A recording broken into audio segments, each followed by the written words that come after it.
নবী মায়ার নবী দয়ার নবী যখন দাওয়াত দিতে দিতে নানা বাড়ির দিকে গেলেন, তায়েফের ময়দানে যখন গেলেন, তায়েফের ময়দানে দাওয়াত দেওয়া শুরু করলেন। ও বন্ধুগণ আমার, তায়েফের মানুষেরা, নানা বাড়ির মানুষেরা গ্রহণ করতে পারলো না, নবীজির কথা শুনলো না। কেউ বলে এইগুলো আবার তুমি কি বলো, এগুলো তো আমরা শুনতে পারবো না, এগুলো আবার কি তুমি দাওয়াত দিচ্ছ। ও বন্ধুগণ আমার, দাওয়াত গ্রহণ না করে, ও বন্ধুরা আমার, দাওয়াত গ্রহণ না করে নবীজিকে পাথর মারা শুরু করলেন, পাথর নিক্ষেপ করা শুরু করলেন। শুধু তাই নয়, ইবনে জারির তাবারি রহিমাহুল্লাহ বলেন, তার কিতাবের মধ্যে আসছে গো বন্ধু, কোমরের মধ্যে দড়ি বেঁধে দিয়ে শিকলি লাগায় দিয়েছে। ও বন্ধু, কিতাবের মধ্যে আসছে আল্লাহর নবী সাল্লাল্লাহু আলাইহি ওয়াসাল্লাম 3 থেকে 4 বার বেহুশ হয়ে তায়েফের ময়দানে পড়ে গিয়েছে। ও বন্ধুগণ আমার, পড়ে যাওয়ার পরে হযরতে জাবের রাদিয়াল্লাহু তাআলা আনহু, তিনি সঙ্গে ছিলেন। হযরতে জাবের রাদিয়াল্লাহু তাআলা আনহুকে বলা হলো, হযরতে জাবের রাদিয়াল্লাহু তাআলা আনহুকে আল্লাহর নবী সাল্লাল্লাহু আলাইহি ওয়াসাল্লাম বললেন, ও জাবের, আমার পুরা শরীর থেকে রক্ত পড়তেছে। আল্লাহর নবী সাল্লাল্লাহু আলাইহি ওয়াসাল্লাম অত্যন্ত সুন্দর মানুষ ছিলেন।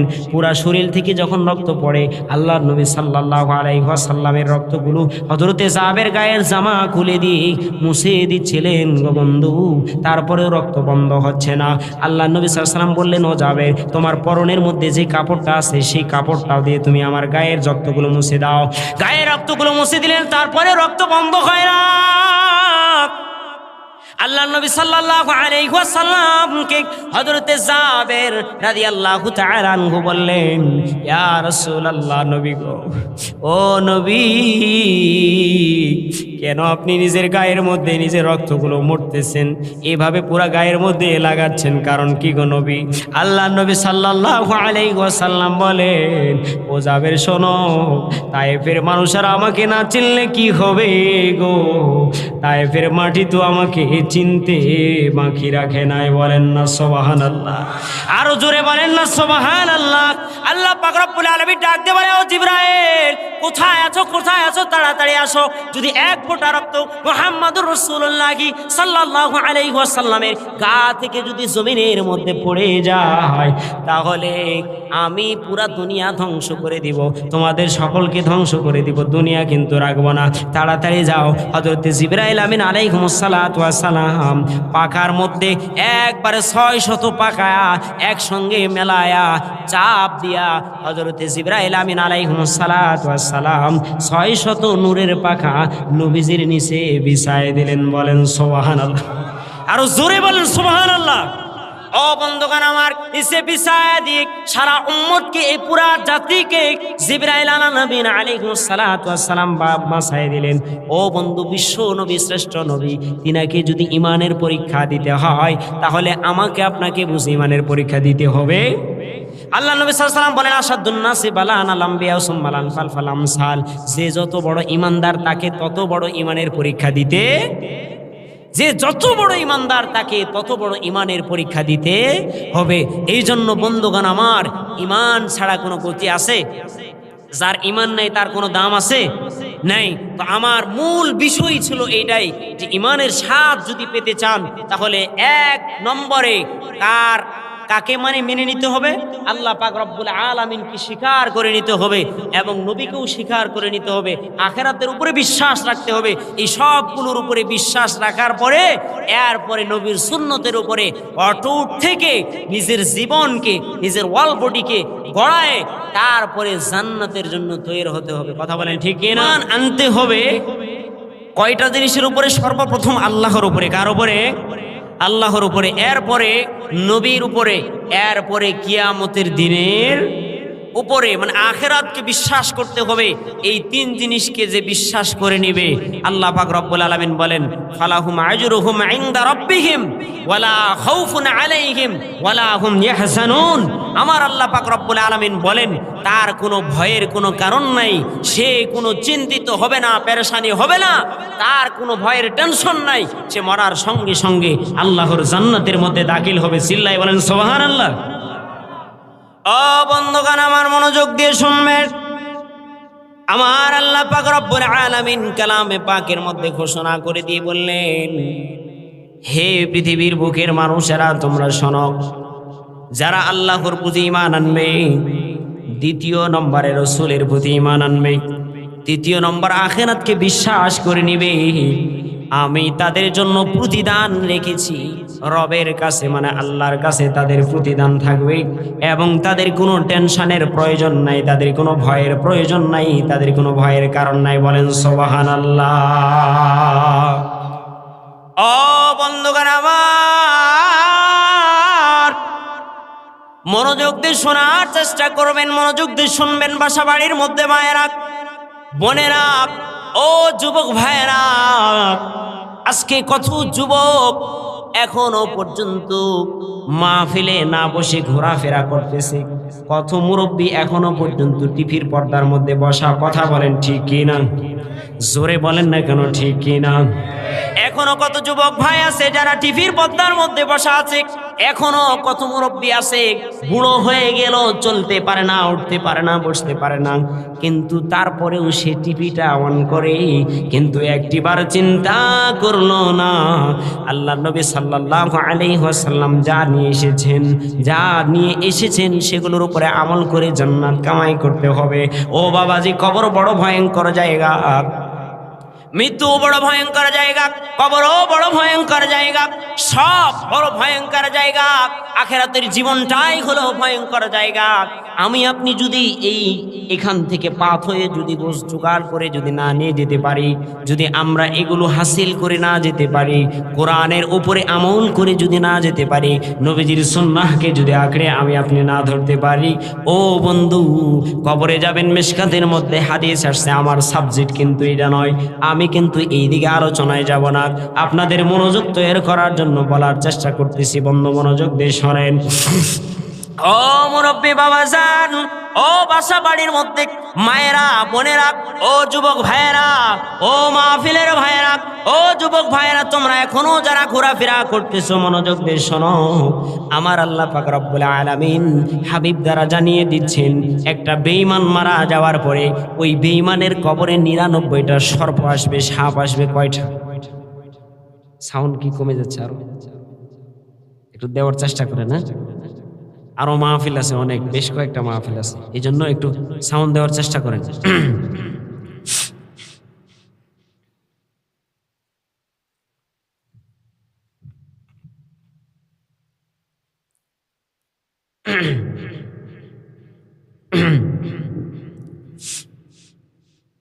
তাকবীর দেন একটা, লিল্লাহি তাকবীর। সাপ আসবে কয়টা? ৯৯টা সর্প আসবে, ৯৯টা সাপ আসবে কবরে। এই ৯৯টা সাপের মধ্যে একটা সাপ যদি দুনিয়ার বুকে একবার মাত্র নিঃশ্বাস ছাড়ত, কয়বার? ও বন্ধুগণ আমার, আল্লাহর নবী সাল্লাল্লাহু আলাইহি ওয়াসাল্লাম ডাক দিয়ে বলেন, হে পৃথিবীর বুকের মানুষ, ও আমার উম্মতের নরনারীরা, তোমরা শোনো, যদি একটা মাত্র সর্প পৃথিবীর বুকে কোনোদিন নিঃশ্বাস ছাড়ত, তাহলে এই যে সুন্দর তরুলতা আর ঘাসগুলো দেখতেছেন, আল্লাহ নবী সাল্লাল্লাহু আলাইহি ওয়াসাল্লাম বলেন, কিয়ামতের আগ পর্যন্ত আর একটাও তরুলতা জমিনের মধ্যে গজাইতো না। চিল্লায় বলেন নাউজুবিল্লাহ। ও বন্ধুগণ আমার, মুরব্বী বাবাজান, যদি এরকমই হয় তাহলে তো আমার আপনার কবরের মধ্যে কঠিন অবস্থা হয়ে যাবে। যে নাফরমান, যে জালেম, তার কবরের মধ্যে কঠিন অবস্থা হয়ে যাবে। বন্ধু, ও দোস্ত, তার কবরের মধ্যে কঠিন অবস্থা হবে, কঠিন পরিস্থিতি হবে। এই জন্য মনোযোগ দিয়ে শুনবেন, কবর বড় ভয়ঙ্কর জায়গা। আল্লাহ পাক রব্বুল আলামিন আমাকে আপনাকে দুনিয়ার বুকে প্রেরণ করে দিয়েছেন। আল্লাহ তাআলা আমাকে আপনাকে দুনিয়ার বুকে প্রেরণ করে দিয়েছেন, একমাত্র ইবাদত করবেন কার? বলেন না কার? আমার আপনার সৃষ্টিকর্তা কে? আমাকে আপনাকে খাওয়ান কে? রিজিক দেন কে? এতগুলো সম্পদ জমা করেছেন, দিয়েছেন কে? যে কোটি কোটি টাকার মালিক হয়েছে, দিয়েছেন কে? যে আল্লাহ দিয়েছেন সে আল্লাহ সূরাতুল বাকারার মধ্যে ঘোষণা করে দিয়ে বলেন, ও বান্দা আমি তোমাকে সম্পদ দিয়েছি, এই সম্পদ যদি তুমি আমার কাছে বিক্রয় করতে পারো তাহলে আমি তোমার কাছে বিক্রয় করব জান্নাত। বলেন না সুবহানাল্লাহ, আরো জোরে বলেন না সুবহানাল্লাহ। আল্লাহ পাক রব্বুল আলামিন বলেন আমি তোমাকে সম্পদ দিয়েছি। দেখেন কেমন মালিক। দুনিয়ার মধ্যে এরকম মানুষ আছে নাকি সে বলবে নাকি কোনোদিন আমি তোমাকে এই জিনিসটা দিলাম, দেওয়ার পরে সে আপনাকে আবার বলবে নাকি যে আমি তোমার কাছ থেকে এটা আবার ক্রয় করে নিব? এরকম মানুষ খুঁজে পাওয়া যাবে? এরকম মানুষ খুঁজে পাওয়া যাবে না।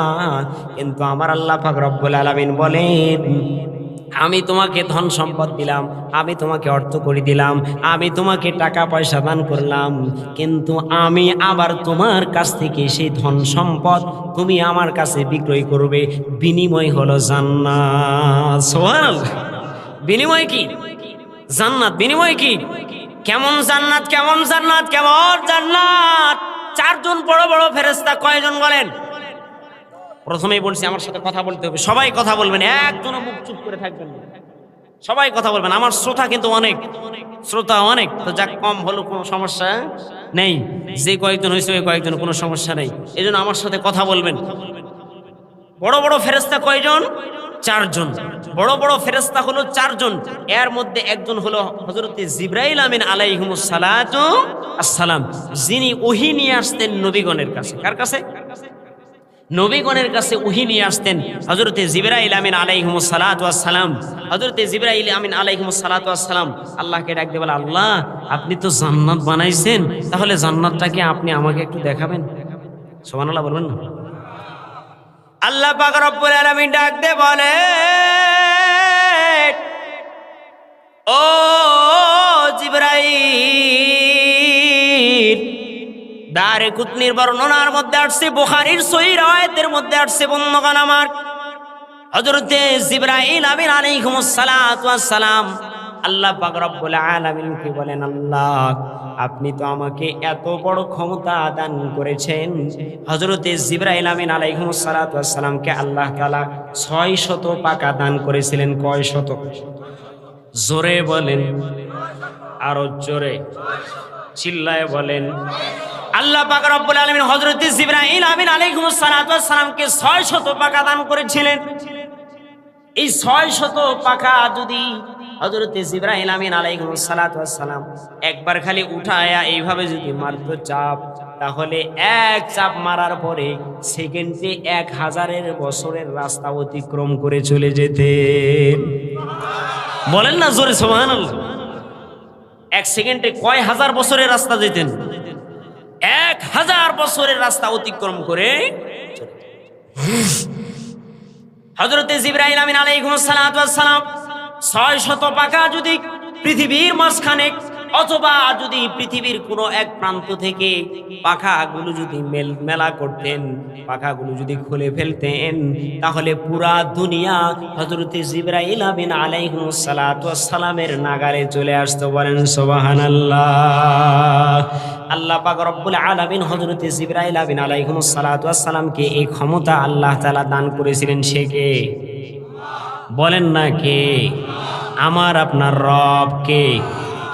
এই জন্য আল্লাহ নবী সাল্লাল্লাহু আলাইহি ওয়াসাল্লাম মুসলিম শরীফের হাদিস শরীফের মধ্যে বর্ণনা করে দিয়ে বলেছেন, আন আবি উমামা রাদিয়াল্লাহু তাআলা আনহু قال قال رسول الله صلى الله عليه وسلم ذاق طعم الإيمان من رضي بالله ربا وبالإسلام دينا وبمحمد صلى الله عليه وسلم نبيا ورسولا।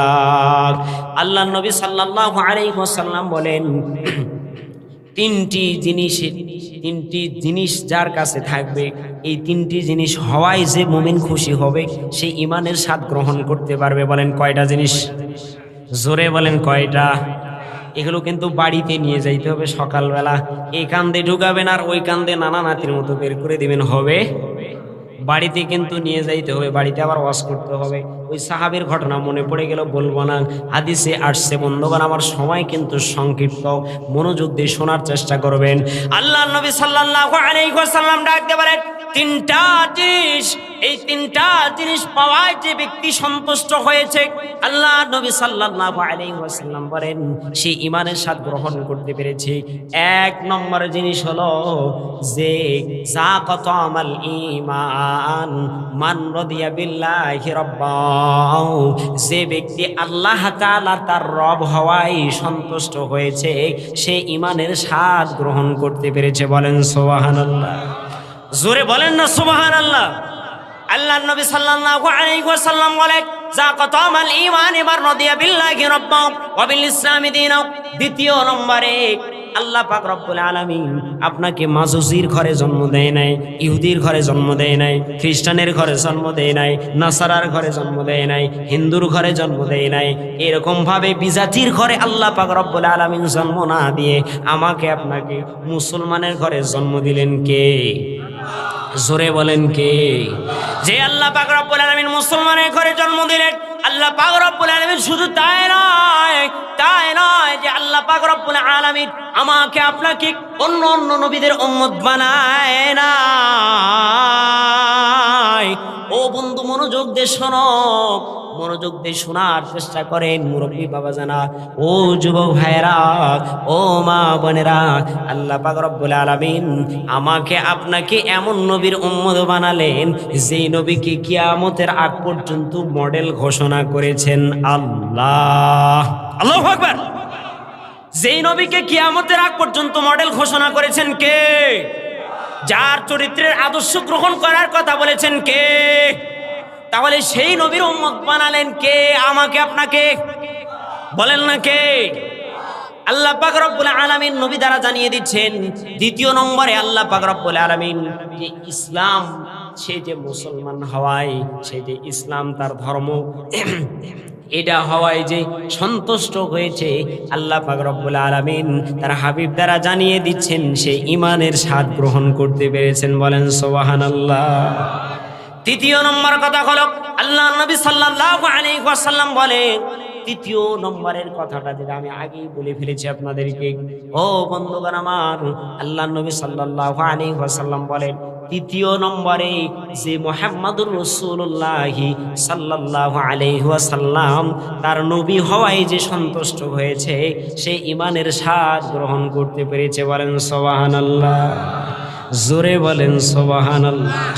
তাহলে আমাকে আপনাকে যে নবীর উম্মত বানায়েছেন সেই নবী কি শ্রেষ্ঠ না শ্রেষ্ঠ নয়? কোনটা? কেমন শ্রেষ্ঠ? সমস্ত নবীর উপরে শ্রেষ্ঠ। কিয়ামতের ময়দানে যার সুপারিশ ছাড়া কোনো চাবি চলবে, যার কথা ছাড়া কোনো কাহিনী চলবে, যতক্ষণ পর্যন্ত তিনি সুপারিশ না করবেন ততক্ষণ পর্যন্ত সামনে যাওয়ার কোনো সুযোগ হবে। তাহলে কি সুপারিশ করবেন ওই সমস্ত উম্মতদের জন্য যারা এখনো এই জান্নাতি বাগান ছেড়ে বাসাতে ঘুমায় তাদের জন্য? বলেন না কেন কথা? তাদের জন্য। যুবকেরা আজকে কষ্ট করে মেহনত করে জান্নাতের বাগান সাজালেন। এই জান্নাতের বাগান সাজানোর পরে জান্নাতের বাগানকে বাইপাস করে বাসা বাড়ির মধ্যে যারা বসে আছেন তাদের জন্যই বুঝি সুপারিশ করবেন? কলিমুল্লাহ, সলিমুল্লাহ, আব্দুর রহিম, আব্দুল জব্বার যে ভ্যান চালায় খায়, দিনে এক বেলা দিন মজুর করে খায়, ওই সলিমুল্লাহ কলিমুল্লাহ যদি 5 বেলা রিক্সা চালার পরে পুরা 5 দিন রাত মিলায়ে যদি 5 ওয়াক্ত নামাজের হেফাজত করতে পারে, আমার নবী, মায়ার নবী, দয়ার নবী ঘোষণা করে দিয়ে বলেন সে ওই ধনির চেয়ে 500 বছর আগে জান্নাতে যাবে। কথা কিন্তু জান্নাত থেকে আসছে, এই জন্য ঘুরায় আবার জান্নাতে নিয়ে আসলাম। মনোযোগ দিয়ে শুনবেন। আল্লাহ পাক রব্বুল আলামিন জিবরাইলকে এত বড় ক্ষমতা দান করেছিলেন। ও বন্ধুগণ আমার, যাকে যত বড় পাওয়ার দিয়েছে আল্লাহ পাক রব্বুল আলামিন তাকে তত বড় পাওয়ার দেওয়ার পরে তাকে পরীক্ষা করতেছেন। কে পরীক্ষা করে? তাহলে যে ঈমানের দাবিদার তাকে পরীক্ষা করবেন কে? এখন ইমান নিয়ে শুধু ইমানওয়ালা হলে আল্লাহ যদি পরীক্ষা না করে, বলে হুজুর মিষ্টি মিষ্টি কথা বললেই চলবে না, তিতা কথাও কিন্তু কিছু লাগবে। আল্লাহ পাক রব্বুল আলামিন বলেন, ইমান আনো, আমাকে ভয় করো, কুলু কওলান সাদীদা, এবং সঠিক কথাগুলো বলো। বলেন আল্লাহু আকবার, জোরে বলেন আল্লাহু আকবার। কি কথা বলতে হবে? সঠিক কথা বলতে হবে। কোরআন হাদিসের কথাগুলো আমরা এখন গোপন করি। কি করি? গোপন করে। দুইটা মিষ্টি কথা বললে দুইটা মিষ্টি জিলাপি পাওয়া যাবে, বোঝেন নাই? দুইটা মিষ্টি কি পাওয়া যাবে? জিলাপি পাওয়া যাবে। আর তিতা কথা বললে তো খবর আছে। ও বন্ধুগণ আমার, তিতা কথা যদি আপনার অন্তরে লেগে যায়, মনে করবেন ইমানের ঘাটতি হয়ে গিয়েছে গো। আল্লাহ পাক রব্বুল আলামিন ডাক দিয়ে জিবরাইলকে বলে, ও জিবরাইল, যাও যাও, আমি জান্নাত তৈরি করে রেখেছি, জান্নাত দেখে আসো। জিবরাইল উত্তর দিতেছেন, আল্লাহ আপনি আমাকে এত বড় ক্ষমতা দান করেছেন, আমি দেখতে চাইলাম জান্নাত, কিন্তু আপনি আমাকে দেখাচ্ছেন জান্নাতের একটা মাঠ, ওয়ালাদাইনা মাজিদ, জান্নাতের মধ্যে আপনি আমাকে একটা মাঠ পরিদর্শন করার জন্য পাঠাচ্ছেন। বলেন আল্লাহু আকবার, জোরে বলেন আল্লাহু আকবার, আরো জোরে বলেন আল্লাহু আকবার। আল্লাহ পাক রব্বুল আলামিন হযরত জিবরাইল আমিন আলাইহিস সালাতু ওয়াস সালামকে একটা জান্নাতের মধ্যে মাঠ পরিদর্শন করার জন্য পাঠাচ্ছেন। হযরত জিবরাইল আমিন আলাইহিস সালাতু ওয়াস সালাম এবার বলে, আল্লাহ আমি এত বড় ক্ষমতাধারী একজন জিবরাইল আপনার ফেরেশতা, আমি যদি 600 পাখা মেলাই তাহলে সে মাঠটা ভর্তি হয়ে যাবে, মাঠের মধ্যে ধরবে না, তাহলে আমি কিভাবে সেখানে চলাফেরা করব? কথা বলেন, যুক্তি ঠিক আছে না? না আছে না? যুক্তি ঠিক আছে না? যদি 600 পাকা মেলায়, 600 পাকা মেলাইলে যদি পুরা দুনিয়া পুড়ে যায়, পুরা দুনিয়া যদি জিবরাইলের নাগালে চলে আসে, তাহলে তো ওই মাঠে যে 600 পাকা যদি মেলানো হয় তাহলে তো জায়গায় থাকবে না। কি থাকবে না? জায়গায় তো আর। প্রশ্ন হলো হযরত জিবরাইল আমিন আলাইহিস সালাতু ওয়াস সালামের, হযরত জিবরাইল আমিন আলাইহিস সালাতু ওয়াস সালাম আল্লাহ পাক রব্বুল আলামিনকে বললেন, আল্লাহ আমি যদি সেই মাঠের মধ্যে যাই, যাওয়ার পরে সেই মাঠের মধ্যে তো যদি আমি 600 পাকা মেলে দেই, 600 পাকা মেলাইলে তোর তাহলে তো আমি সেখানে ঘোরাফেরা করতে পারবো না, দৌড়াইতে পারবো না। আল্লাহ পাক রব্বুল আলামিন বলে, জিবরাইল কথা বলো না, যাও মাঠের মধ্যে আগে পরিদর্শন করতে যাও, সেখানে আমার অফুরন্ত নিয়ামত আছে। বলেন না সুবহানাল্লাহ। ও বন্ধুগণ আমার, ও মায়েরা, ও ভাইরা, ও যুবক ভাইরা, ও মুরব্বী বাবাজান, ও দুস্থ বুজুর্গ যুবক ভাইরা আমার, হযরত জিবরাইল আমিন আলাইহিস সালাতু ওয়াস সালাম ওয়ালাদাইনা মাজিদ, মাজিদ নামক মাঠের মধ্যে প্রেরণ করলেন, চলে গেলেন। যাওয়ার পরে সে মাঠের মধ্যে হযরত জিবরাইল আমিন আলাইহিস সালাতু ওয়াস সালাম গেলেন। যাওয়ার পরে জান্নাতের মধ্যে সেই মাঠের মধ্যে যাওয়ার পরে 600 পাকা মেলালেন। বলেন সুবহানাল্লাহ। 600 পাকা মেলানোর পরে হযরত জিবরাইল আমিন আলাইহিস সালাতু ওয়াস সালাম সেই মাঠের মধ্যে 600 পাকা মেলায়া, এরপরে হযরত জিবরাইল আমিন আলাইহিস সালাতু ওয়াস সালাম 1 বছর 2 বছর নয়, 1 দিন 2 দিন নয়, 1 দিন 2 দিন নয়, 1 মাস 2 মাস নয়, হযরত জিবরাইল আমিন আলাইহিস সালাতু ওয়াস সালাম পাখাগুলো হাত দিয়া পাক দিয়া হযরত জিবরাইল আমিন আলাইহিস সালাতু ওয়াস সালাম 70,000 বছর দৌড়ালে। জোরে বলেন না সুবহানাল্লাহ। হযরত জিবরাইল আমিন আলাইহিস সালাতু ওয়াস সালাম 70 বছর যখন সে পাকা পাক নিয়ে দৌড়ালেন, পুরা মাঠের মধ্যে যখন দৌড়ালেন, দৌড়াইতে দৌড়াইতে 1 দিন 2 দিন নয়, 70 বছর দৌড়ানোর পরে আল্লাহ পাক রব্বুল আলামিন বলে, হে জিবরাইল তুমি কোথায় আছো? জিবরাইল ডাকতে বলে, আল্লাহ আমাকে তো আপনি মসজিদ নামক মাঠ পরিদর্শন করানোর জন্য পাঠিয়েছেন, আমি তো আমার সবকিছু বাদ দিয়া 70 বছর দৌড়ালাম, কিন্তু কোনো কুল কিনারা খুঁজে পেলাম না। বলেন না, আরো জোরে বলেন সুবহানাল্লাহ। কোনো কুল কিনারা খুঁজে পেলাম না।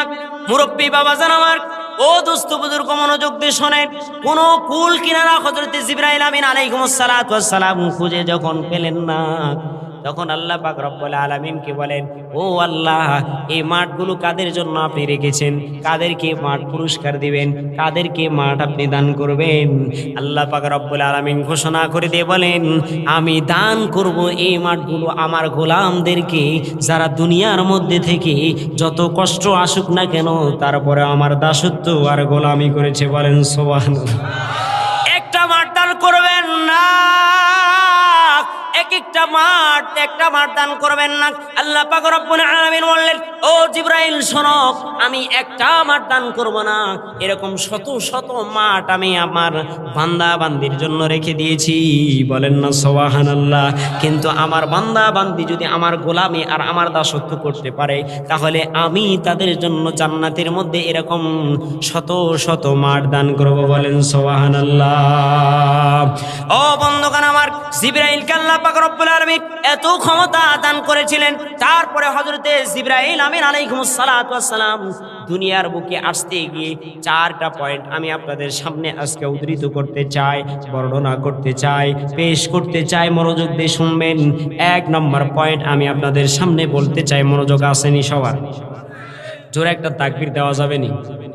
বলেন লিল্লাহি তাকবীর। মাশাআল্লাহ। মনোযোগ দিয়ে শোনেন। 1 নম্বর পয়েন্ট হলো হযরতে জিবরাইল আমিন আলাইহিস সালাতু ওয়াস সালাম 4 জায়গায় দুনিয়ার মধ্যে আসতে বেশি কষ্ট হয়েছিল। হযরতে জিবরাইল আমিন আলাইহিস সালাতু ওয়াস সালামের কয় জায়গায় বলেন? 4 জায়গায় আসতে বেশি কষ্ট হয়েছিল। তার মধ্যে 1 নম্বর জায়গা হলো হযরতে ইব্রাহিম আলা নবীনা আলাইহিস সালাতু ওয়াস সালাম। বলেন নবীকে চিনেন কেউ? নাম শুনছেন? শুনছেন? বলেন না কথা, নাম শুনেন নাই? আচ্ছা বলেন, আমার আপনার নবীকে হযরত মুহাম্মদ সাল্লাল্লাহু আলাইহি ওয়াসাল্লাম কেমন নবী? বিশ্ব নবী, বিশ্ব নেতা, বিশ্ব মানবতার মুক্তির। ও বন্ধুগণ আমার, মনোযোগ দিয়ে শুনেন। হযরত ইব্রাহিম আলা নবীনা আলাইহিস সালাতু ওয়াস সালাম, হযরত ইব্রাহিম আলা নবীনা আলাইহিস সালাতু ওয়াস সালাম যখন একত্ববাদের দাওয়াত দিল, এখন যদি আপনি সমাজের মধ্যে সোজা সোজা আমলের কথা শুধু বলতেই থাকেন, আপনাকে কেউ কোনো কিছু বলবে? আমি কিন্তু কারো পক্ষেও কোনোদিন কথা বলি নাই, বলবো না, বিপক্ষেও কোনোদিন বলি নাই, বলবো না। আমি শুধু কথা বলি কোরআন ও হাদিসের পক্ষে। বুঝেন নাই কথা? কোরআন ও হাদিসের পক্ষে, কারো পক্ষেও নয়, কারো বিপক্ষেও। ও বন্ধুগণ আমার, হযরত ইব্রাহিম আলাইহিস সালাতু ওয়াস সালাম যখন কি করলেন? হকের দাওয়াত দেওয়া শুরু করলেন। তোমরা যে মূর্তির পূজাগুলো করতেছ, তোমরা যে এই মূর্তিগুলোর পূজা করতেছ, তোমরা যে এই প্রতিমাগুলো বানায়া তাদের পূজা যে তোমরা করতেছ, এরা তো তোমাদেরকে খাওয়াইতেও পারে না, এরা তো চলতেও পারে না, নিজেরাও খাইতে পারে না, হাঁটতে পারে না, উঠতে পারে না, বসতে পারে না, তোমাদের কোনো ক্ষতিও করতে পারে না, তোমাদের উপকারও করতে পারে না। তাহলে কেন তোমরা এগুলোর ইবাদত করো? তাহলে কেন তোমরা এগুলোর ইবাদত করো? তারা তো চলতে পারে না, উঠতে পারে না, বসতে পারে না, খাইতে পারে না, কিছু করতে পারে না, তাহলে কেন তোমরা এগুলোর ইবাদত? ও বন্ধুগণ আমার, এই কথা বলার পরে সবাই বলা শুরু করে দিয়েছে, ইব্রাহিম ধ্বংস হয়ে গিয়েছে, সে ধ্বংস হয়ে গিয়েছে। ও বন্ধুগণ আমার, মনোযোগ দিয়ে শুনবেন। আল্লাহ পাক রব্বুল আলামিন বলেন, এই পৃথিবীর বুকের মানুষ, যখন তুমি সোজা কথাগুলো, সুন্দর কথাগুলো বলবে, তখন তোমাকে মানুষ ভালোবাসবে, মহব্বত করবে। আর যখন তুমি সঠিক কথাগুলো বলবে, তখন তোমার কাছ থেকে মানুষেরা দূরে সরে যাওয়া শুরু হবে। ও বন্ধুগণ আমার, মনোযোগ দিয়ে শোনেন। ইব্রাহিম আলাইহিস সালাতু ওয়াস সালাম যখন এই কথা বললেন, স্বয়ং তার পিতা, তার পিতার নাম আপনারা বলতে পারবেন? ইব্রাহিমের পিতার নাম বলতে পারবেন? পারবেন না? যাক, বলছেন, আলহামদুলিল্লাহ। ইব্রাহিম আলাইহিস সালাতু ওয়াস সালামের পিতার নাম হলো আজর। কি? আজর। দেখেন তো, পৃথিবীর বুকে এরকম পিতা পাওয়া যাবে যে পিতা স্বয়ং নিজের সন্তানের বিরুদ্ধে চলে যাবে? পাওয়া কম যাবে না, খুবই কম, খুবই। এই কথা বলার পরে আজর স্বয়ং পিতার নিজের সন্তানের বিরুদ্ধে চলে গেলেন, নিজের সন্তানের বিরুদ্ধে আচরণ করা শুরু করে দিলেন। আজর বললেন, নমরুদকে বলা শুরু করে দিয়েছে, আমার সন্তান তো বিভ্রান্ত হয়েছে, আমার সন্তান তো ধ্বংস হয়ে গিয়েছে, আমার সন্তান তো নষ্ট হয়ে গেল। আমার সন্তানকে এখন ভালো পথে আনার বুদ্ধি কি? বলে তার উপরে বল প্রয়োগ করা হোক, তার ইমানি পরীক্ষা নেওয়া হোক। ও বন্ধু, পৃথিবীর বুকে যাকে যত আল্লাহ পাক রব্বুল আলামিন সম্মান দান করেছেন, আল্লাহ তাআলা যার ইমান যত বড় মজবুত, আল্লাহ পাক রব্বুল আলামিন তার কাছ থেকে তত বড় পরীক্ষা নিয়েছেন। আমার আল্লাহ পাক রব্বুল আলামিন ডাক দিয়ে বলেন, আম হাসিবতুম মা তাদখুলুল জান্নাতা ওয়ালাম্মা ইয়াতিকুম মাসালুল লাযিনা খালাউ মিন ক্বাবলিকুম মাসাতহুমুল বা'সা ওয়াদ-দাররা'উ ওয়াজিলজুলু হাত্তা ইয়াকুলার রাসূল ওয়াল্লাযিনা আমানু মা'আহু মাতা নাসরুল্লাহ। আল্লাহু আকবার। আমার আল্লাহ পাক রব্বুল আলামিন বলে, তোমরা কি মনে করো মরবা আর সঙ্গে সঙ্গে জান্নাতে চলে যাবা? না, অসম্ভব, অসম্ভব, এটা হতে পারে না। যদি তোমরা ইমানকে ভালো মতো ঠিক না করতে পারো, ইমানের পরীক্ষা যদি না দিতে পারো, অসম্ভব, অসম্ভব, মরার সঙ্গে সঙ্গে জান্নাতে যাওয়া যাবে না। জান্নাতে যাইতে হলে, জান্নাত পেতে হলে ইমানি পরীক্ষা অবশ্যই দিতে হবে। আমাকে আপনাকে দিতে হবে, নবীগণ দিয়েছিলেন। ও বন্ধুগণ আমার, নবীদের মর্যাদা আল্লাহ পাক রব্বুল আলামিন সবচেয়ে বেশি দান করেছিলেন। এই জন্য আল্লাহ তাআলা তাদের কাছ থেকে সবচেয়ে বড় পরীক্ষা নিয়েছেন। নমরুদ বলে, হেন তেন কাজ করে ইব্রাহিমকে ঠেকানো যাবে না, তাহলে কি করতে হবে? বুদ্ধি করলেন, পরামর্শ করলেন, পরামর্শ করার পরে আগুন প্রজ্বলিত করলেন 40 মাইল পর্যন্ত। কয় মাইল বলেন? 40 মাইল পর্যন্ত আগুন জ্বালালেন। ও বন্ধুগণ আমার, 40 মাইলের মধ্যে গো বন্ধু, উপর দিয়ে যদি কোনো একটা পাখি উড়ে যায়, তাহলে এই 40 মাইলের মধ্যে ওই পাখিটা উড়ে যাওয়ার সঙ্গে সঙ্গে পুড়ে ছাই হয়া, ভস্ম হয়া আগুনের মধ্যে নিক্ষিপ্ত হয় গো বন্ধু। তাহলে চিন্তা করে দেখেন আগুনকে কিভাবে প্রজ্বলিত করেছে। ও বন্ধুগণ আমার, আগুন জ্বালানো হলো। আগুন জ্বালানোর পরে 40 মাইল পর্যন্ত আগুন জ্বালানো হলো।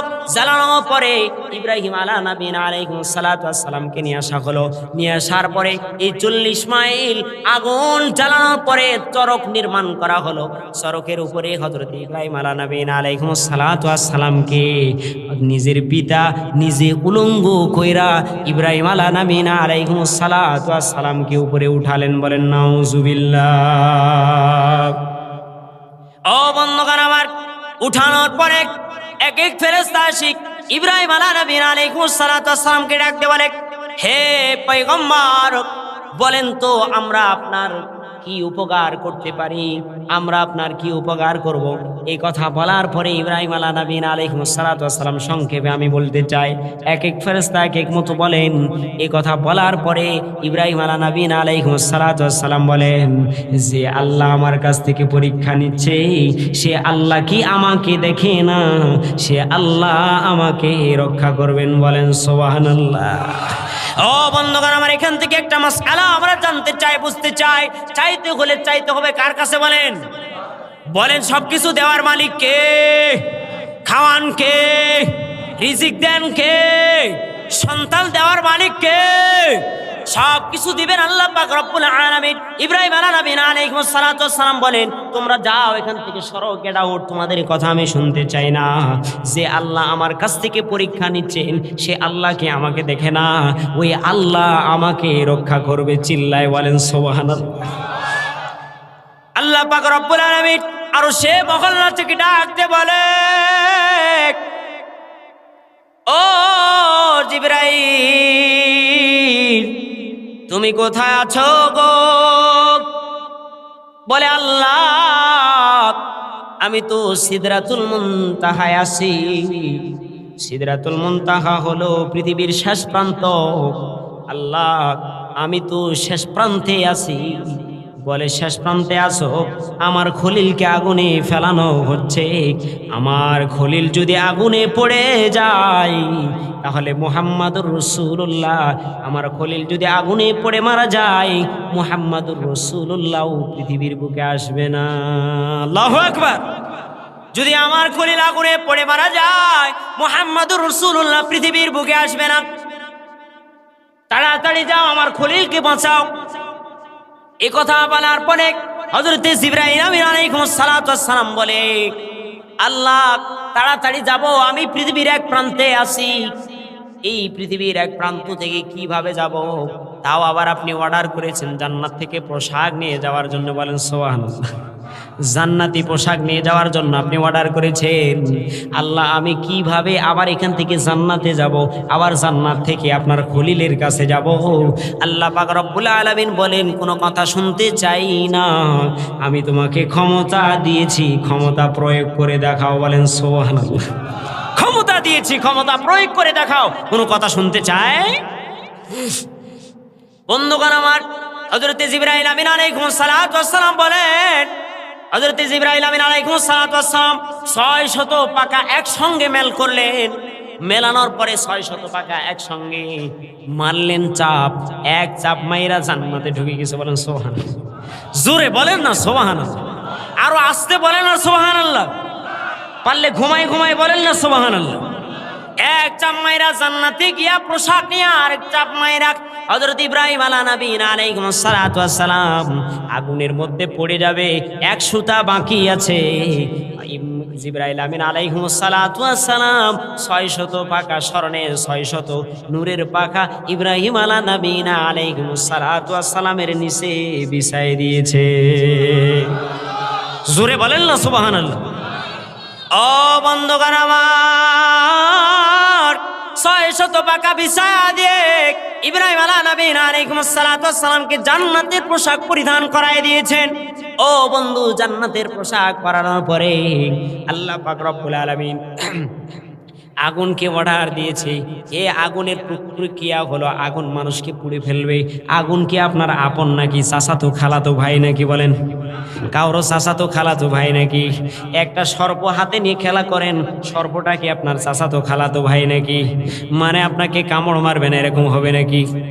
হবে না, হবে না। ও বন্ধু বুঝার চেষ্টা করো, ও মুরব্বী বাবাজান বুঝার চেষ্টা করো। পাটা কবরের মধ্যে চলে গেল গো বন্ধু। ও মুরব্বী বাবাজান একটু শোনো, বুঝো বুঝো বুঝো। পাটা কবরে চলে গেল। আগুন প্রজ্বলিত করা হয়, মা বোনেরা ভাত রান্না করে। ও মা, সারাদিন গুনাহ করতে থাকলা গো মা। ও বোন, সারাদিন গুনাহ করতে থাকলা গো বোন। ও যুবক ভাই, পুরা রাত্রি ভরে ফেসবুকে পড়ে থাকলা রে যুবক ভাই। গুনাহ করতে করতে জীবনকে শেষ করে দিলা। ও যুবক ভাই, একটুবার চিন্তা করলা না? জাহান্নামের আগুন কিন্তু অনেক কঠিন। ও যুবক ভাই, দুনিয়ার আগুনে হাত রেখে দেখো না। ও যুবক ভাই, দুনিয়ার আগুনে হাত রেখে দেখো না। দুনিয়ার আগুন তোমাকে পোড়ায় ফেলবে গো যুবক ভাই। 24টি ঘন্টা পিতা মাতা তোমাকে পড়ালেখা করার জন্য বিভিন্ন স্থানে পাঠালো গো যুবক ভাই। পড়ালেখা না করে কেন গুনাহ করো? ও যুবক ভাই, পুরা রাত্রে মোবাইলের পিছনে কাটায় দাও গো যুবক ভাই। তোমার মাটা কত কষ্ট করে তোমার জন্য, তোমার বাবাটা কত কষ্ট করে তোমার জন্য। তোমার মা না খেয়ে তোমাকে খাওয়ার ব্যবস্থা করে, তোমার বোর্ডিং এর টাকা জোগানোর ব্যবস্থা করে। তোমার বাবা খেটে খেটে বাবাটা চেহারাটা কালো হয়ে গেল। ও যুবক, কেন বুঝো না? কবে বুঝবা গো যুবক? আমার আল্লাহ পাক রব্বুল আলামিন কালামে পাকের মধ্যে বলেন, মানুষের মৃত্যু হলো দুইটা। মানুষ যখন ঘুমাইতে যায় তখন মানুষের মৃত্যু হয়ে যায়। আমি আল্লাহ তাআলা যদি রহম করে তাকে প্রাণটা ফেরত না দেই, মানুষটা ওখান থেকে তার জীবনের সাঙ্গলীলাটা শেষ হয়ে যায়। ও যুবক, কত যুবক হেডফোন লাগায়া গান শুনতে শুনতে ঘুমায় গেল। কত যুবক গাড়ি চালাইতে চালাইতে হেডফোন লাগায়া যায়। ও যুবক, ওই সময় যদি তোমার কাছে মালাকুল মউত চলে আসে, ও মুরব্বী বাবাজান, ও মুরব্বী বাবাজান, ও মা, ও যুবক ভাই, ও বোন, দরদ নিয়ে বলতে চাই, মনোযোগ দিয়ে শোনার চেষ্টা করো। কেন এখনো দিন বুঝো না? দিনের পথে কেন আসো না? মুয়াজ্জিন তোমাকে 5 বেলা ডাকলো গো যুবক ভাই, কম্বল মোড়া দিয়ে ঘুমাইলা, ফজরকে কাজা করলা, 5 ওয়াক্ত নামাজ আদায় করতে পারলা, কি উত্তর দিবা? আল্লাহ পাক রব্বুল আলামিন যখন কিয়ামতের ময়দানে, আমার সাবজেক্ট কিন্তু এগুলো নয় ও বন্ধু, পরীক্ষা থেকে কথা আসছে। ও যুবক ভাই, কিয়ামতের ময়দানে যখন 5টি প্রশ্ন আপনাকে করা হবে গো, আল্লাহ পাক রব্বুল আলামিন বলবেন, তোমার যৌবনকে কোন কাজে ব্যয় করেছো? তুমি তোমার হায়াতকে কোন কাজে ব্যয় করেছো? তোমাকে ধন সম্পদ দিয়েছি, কোন কাজে ব্যয় করেছ? তোমাকে ইলম দিয়েছিলাম, কোন কাজে সে ইলম ব্যয় করেছ? ও যুবক ভাই, কিয়ামতের ময়দানে মানুষগুলো ইয়া নফসি করবে। মাথার মগজগুলো ভাতের হাড়ির পাতিলের মতো টকবক করা শুরু করবে। ও যুবক, কেন বোঝো না? ও যুবক ভাই, ও মা, কেন বুঝো না? হয়তো বা কোন সময় মালাকুল মউত আমার আপনার কাছে চলে আসবে গো ভাই। আল্লাহ নবী সাল্লাল্লাহু আলাইহি ওয়াসাল্লাম বলেন, একজন মানুষের মৃত্যু, সে যদি জালেম হয়ে মারা যায়, একটা উটকে দাঁড় করিয়ে রেখে সেই উটটার গা থেকে জীবিত অবস্থায় উল্টা দিক দিয়ে যদি 100 বার তার গা থেকে চামড়াগুলো খসানো হয়, উটটা যেভাবে ছটপট করবে গো, আমার আল্লাহ নবী সাল্লাল্লাহু আলাইহি ওয়াসাল্লাম বলেন, একজন জালেমের জান কবজ করার সময় এর চাইতে বেশি কষ্ট হবে। ও মা, আমার আপনার গায়ের মধ্যে প্রতিটা স্থলে লোম আছে গো মা। ও যুবক ভাই, আমার আপনার গায়ের মধ্যে প্রতিটা স্থানে লোম আছে গো ভাই। আল্লাহ নবী বলেন, প্রতিটা লোমের গোড়ায় গোড়ায় যদি একটা সুই ঢুকানো হয় গো, মানুষটা যতটুকু কষ্ট পাবে, আল্লাহ নবী সাল্লাল্লাহু আলাইহি ওয়াসাল্লাম বলেন, এর চাইতে নির্মম কষ্ট দিয়ে তার প্রাণটা বের করা হোক। হযরতে আজরাইল যখন আসবে, মালাকুল মউত যখন তার কাছে আসবে, জালেম যদি হয়ে থাকে, তার মালাকুল মউতের পাটা থাকবে এক প্রান্তে দুনিয়ার, আরেক পা থাকবে আরেক প্রান্তে। মানুষটা ভয় পেয়ে যাবে। আমি আপনি দেখি কত মানুষ যারা বেঈমান হয়, মরার সময় ছটফট করা শুরু করে, চোখগুলো উল্টায় দেয়। আমি আপনি বুঝি না। ও যুবক ভাই, কোরআন হাদিস পড়েছি গো ভাই। ও বন্ধু, তোমাদেরকে বলতে চাই, ও মুরব্বী বাবাজান, দাড়িগুলো পেকে গেল, তারপরে মুয়াজ্জিন 5 বার ডাক দিল, একবারও সাড়া দিতে পারলা না। আল্লাহর আইনকে অমান্য করলা গো যুবক ভাই। ও মুরব্বী বাবাজান, কি জবাব দিবা, কি উত্তর দিবা? ইব্রাহিম আলাইহিস সালাতু ওয়াস সালাম শ্রেষ্ঠ পয়গম্বর হওয়ার পরে যদি আগুনে নিজে যদি পড়তে পারে, এত বড় যদি পরীক্ষা দিতে পারে, ও যুবক ভাই, আমি আপনি আমাদের কাছ থেকে আল্লাহ তাআলা তাহলে কত বড় পরীক্ষা নেবেন। মনোযোগ দিয়ে শুনবেন। ইব্রাহিম আলাইহিস সালাতু ওয়াস সালাম, আমার সাবজেক্ট ওই দিকে নয়, যেতে চাই না। আল্লাহ তাআলা যদি কোনো স্থানে সময় করে দেয়, মন খুলে আমি আপনাদেরকে আলোচনা শোনাবো ইনশাআল্লাহ। বলেন না ইনশাআল্লাহ? ও বন্ধুগণ আমার, মনোযোগ দিয়ে শোনেন। ইব্রাহিম আলাইহিস সালাতু ওয়াস সালাম আগুনের মধ্যে পড়ছে। নমরুদ মনে মনে চিন্তা করে, আগুনের মধ্যে ইব্রাহিমকে ফালাই দিছি, ইব্রাহিমের সব কিছু শেষ হয়ে গেল, ইব্রাহিমের খোদাও শেষ, ইব্রাহিমের শেষ। বলেন নাউজুবিল্লাহ, জোরে বলেন না। ইব্রাহিমের খোদা শেষ, ইব্রাহিমও শেষ। বলেন তো এটা কি হবে কখনো সম্ভব? আল্লাহ পাক রব্বুল আলামিন ইব্রাহিম জিবরাইল তার জান্নাত থেকে পোশাক নিয়ে এসে যে পোশাক পরিধান করায় দিয়েছেন, আগুন তাকে স্পর্শ করতে পারবে না। বলেন সুবহানাল্লাহ, আরো জোরে বলেন সুবহানাল্লাহ। ও বন্ধুগণ আমার, কয়েকদিন পরে ইব্রাহিম গান বাজনা নিয়ে চলে আসছে। আসার পরে আগুন যখন আস্তে নিভে গেছে, নমরুদ গান বাজনা নিয়ে চলে আসছে। আসার পরে এখন নমরুদ হাসি তামাশা করে আর বলে যে এই পোড়া মানুষটাকে ওর ভিতর থেকে বের করো। এই কথা বলার আগে ইব্রাহিম আলাইহিস সালামকে আল্লাহ তাআলা অর্ডার দেয়, ও দোস্ত খলিল, এখন তুমি আস্তে বের হয়ে যাও। বলেন না আল্লাহু আকবার। বলে আস্তে তুমি এখন বের হও। এই কথা বলার পরে ইব্রাহিম আলাইহিস সালাম আস্তে সুন্দর করে বের হয়ে আসছে। নমরুদের মাথা উল্টে গেছে।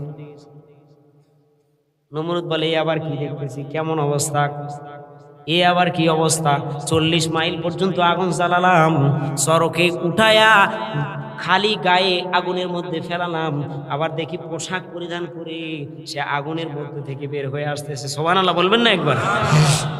বন্ধুগণ আমার, এই কথা বলার পরে ইব্রাহিম আলাইহিস সালাম বলে, ও নমরুদ, এখন সাবধান হয়ে যাও, এতদিন জুলুম করেছো, এখন কিন্তু খবর আছে। কি আছে? খবর, কবরও আছে, খবরও, সাবধান হয়ে যান, কবরও আছে, খবরও। কালকে কিন্তু এই লাইটও থাকবে না, প্যান্ডেলও থাকবে না, কিচ্ছুও থাকবে না, বক্তাও আসবে না, আলোচনাও শোনা যাবে না। এই জন্য যারা আজকে এই মুহূর্তে জালসাকে অপেক্ষা করে, যারা আজকে মুহূর্তে জালসায় বসতে পারে নাই, তাদের যে কত যে তারা হতভাগা, এটা বলে শেষ করা যাবে। বন্ধুগণ আমার, 1 নম্বর পয়েন্ট সেট, বিস্তারিত আলোচনা আমি করতে চাই না। 2 নম্বর পয়েন্ট হলো ইব্রাহিম আলাইহিস সালামের কাছ থেকে আল্লাহ পাক রব্বুল আলামিন আরো একটা পরীক্ষা নিয়েছেন, আরো একটা পরীক্ষা নিয়েছেন। সামনে কুরবানি আসতেছে। কি আসতেছে বলেন?